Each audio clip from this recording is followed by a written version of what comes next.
Yes, it's here again, the famous Italian ice from USA. This is actually not my first time to try this Italian ice. About 8 years ago, they shut down some of their stores here in the Philippines and permanently stopped its operation in 2022. Now, after 2 years, nandito na ulit sila kaya naman madami na namang sasaya, isa na ako doon. Tulad ko na hindi masyadong mahilig sa ice cream, mas na-appreciate ko yung mga flavored ice treats. And dito sa shop na to, they have a lot of flavors to choose from kaya hindi ka magsasawa. The good news is you can actually top it with your favorite custard cream.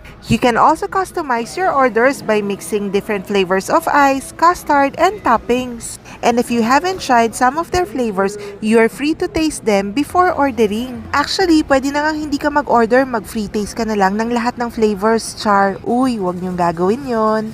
So if you want something refreshing and satisfying, try nyo na rin ang Italian ice. So ayun lang, thank you mga ka-socials for watching. Till